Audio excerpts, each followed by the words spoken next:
اعوذ باللہ من الشیطان الرجیم بسم اللہ الرحمن الرحیم۔ آپ کے مسائل اور ان کا حل۔ محاسن اسلام۔ اسلام دینی فطرت۔ سوال: میرے ایک مسیحی دوست کے سوال کا جواب قرآن و سنت کی روشنی میں عنایت کرے۔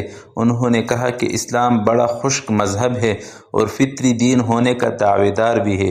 اسلام میں تفریح کا کوئی تصور ہی نہیں، ہر طرف بوریت ہی بوریت ہے، دل بہلانے والی سب چیزیں ناجائز ہے، موسیقی کی طرف ہر انسان کا رجحان ہوتا ہے اور ہر روح وجد میں آ جاتی ہے۔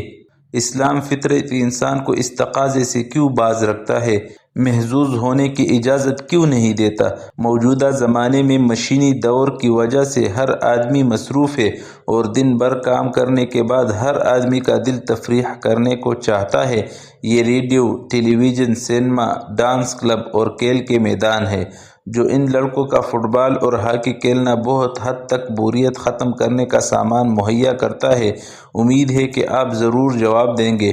آپ کا بہت بہت شکریہ۔ جواب: آپ کے مسیحی دوست کو غلط فہمی ہے۔ اسلام دینی فطرت ہے اور فطرت روح کی بالغی کا تقاضا کرتی ہے، اور اسلام روح کی بالغی اور اس کی تفریح کا پورا سامان مہیا کرتا ہے اور اس کا کامل و مکمل نظام عطا کرتا ہے، جبکہ اسلام کے سوا کسی مذہب میں روح کی صحیح تفریح اور بالغی کا فطری نظام موجود نہیں۔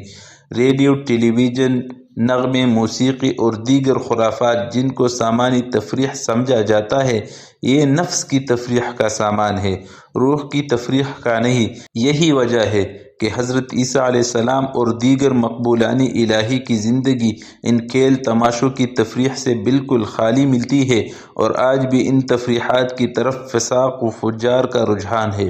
جو حضرات روحانیت سے آشنا اور معرفت الہی کے جام سے سرشار ہے، وہ ان چیزوں کو لہو و لعب سمجھتے ہیں۔ اس سے واضح ہو جاتا ہے کہ یہ تفریح نفس کو موٹا اور فربہ کر کے انسان کو یاد خدا سے غافل کر دیتی ہے۔ اس لیے اسلام عین تقاضۂ فطرت کے مطابق ان کو غلط اور لائق احتراز بتلاتا ہے۔ اسلام دوسرے مذاہب سے کن کن باتوں میں افضل ہے؟ سوال: قریب دنیا کے سارے مذاہب انسانی فلاح و ابدی سکون یعنی بہتر آخرت کی ہدایت دیتے رہے ہیں۔ بے شک اسلام دنیا کا آخری اور اللہ تعالیٰ کی طرف سے آیا ہوا سچا مذہب ہے، جس کی گواہی دنیا کے بڑے بڑے مذاہب تورات، انجیل اور زبور سے ملتی ہے۔ ذرا تفصیل سے بتائیے کہ اسلام کی کون سی چیز اور کون سے حقائق اسے دوسرے مذاہب سے افضل تر بتاتے ہیں؟ جواب: ایک تابعی رحمۃ اللہ علیہ نے ام المومنین حضرت عائشہ صدیقہ رضی اللہ عنہا سے عرض کیا تھا کہ مجھے ان حضرت صلی اللہ علیہ وسلم کی کوئی بہت ہی عجیب سی بات بتائیے۔ جواب میں انہوں نے فرمایا، بیٹا، ان حضرت صلی اللہ علیہ وسلم کی کون سی بات ایسی ہے جو عجیب نہیں تھی؟ ام المومنین رضی اللہ عنہا کا یہی ارشاد آپ کے سوال کا جواب ہے۔ آپ دریافت فرماتے ہیں کہ اسلام کس بات میں دوسرے مذاہب سے افضل ہے۔ ہماری گزارش یہ ہے کہ اسلام کی کون سی چیز دوسرے مذاہب سے افضل و برتر نہیں۔ عقائد و عبادات کی جو تفصیل اسلام نے پیش کی ہے، کیا دنیا کا کوئی مذہب یہ تفصیل پیش کرتا ہے؟ اخلاق، معاملات، معاشرت اور سیاست کے بارے میں اسلام نے جو تفصیلی ہدایت عطا کی ہے، کیا یہ ہدایت کسی دوسری مذہب کی کتابوں میں ڈھونڈنے سے بھی ملتی ہے؟ پھر اسلام اپنے ہر حکم میں جو کامل اعتدال ملحوظ رکھتا ہے، کیا دنیا کے کسی مذہب میں اس اعتدال کی نظیر ملتی ہے؟ اور ساری باتوں کو چھوڑ کر آپ صرف ایک نقطے پر غور فرمائیے کہ وہ تمام بڑے بڑے مذاہب جو آج دنیا میں موجود ہیں، انہوں نے کسی نہ کسی شکل میں انسان کا سر مخلوق کے آگے جھکایا۔ کسی نے آگ اور پانی کے سامنے، کسی نے حیوانات کے سامنے، کسی نے سورج، چاند اور اجرام فلکی کے سامنے، اور کسی نے خود انسانی ہستیوں کے آگے۔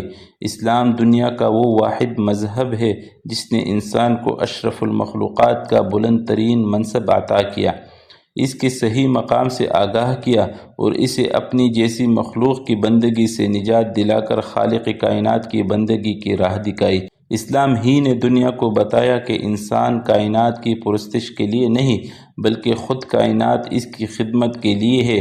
یہ اسلام کا انسانیت پر وہ احسان ہے جس کے شکر سے وہ کبھی عہدہ بر آ نہیں ہو سکتی۔ اور یہ اسلام کا وہ طرعی امتیاز ہے جس میں دنیا کا کوئی مذہب اس کے ساتھ ہمسری کا دعویٰ نہیں کر سکتا۔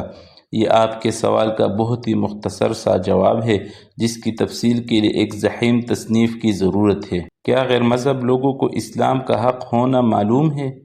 سوال: یہ جتنے غیر مذاہب کے لوگ ہیں کیا انہیں یہ پتہ ہوتا ہے کہ اسلام دینی برحق ہے، یا انہیں اس کا پتہ نہیں چلتا، یا یہ لوگ محض اپنی خواہش نفس اور غرور و تکبر کی وجہ سے ایمان نہیں لاتے؟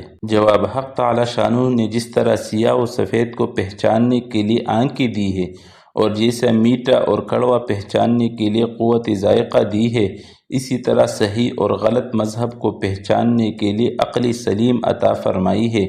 اگر ایک عاقل بالغ مذہب کو نہیں سمجھتا تو اس کی وجہ یہ نہیں کہ اس میں شعور نہیں، بلکہ اس کی وجہ یہ ہے کہ وہ اس شعور سے کام نہیں لینا چاہتا۔ بہرحال قیامت کے دن صحیح عقیدے پر نجات ہوگی۔ واللہ اعلم۔ مزید شرعی مسائل کے حل کے لیے ہمارے ویڈیوز کو لائک کریں اور چینل کو سبسکرائب کریں۔ جزاکم اللہ خیر۔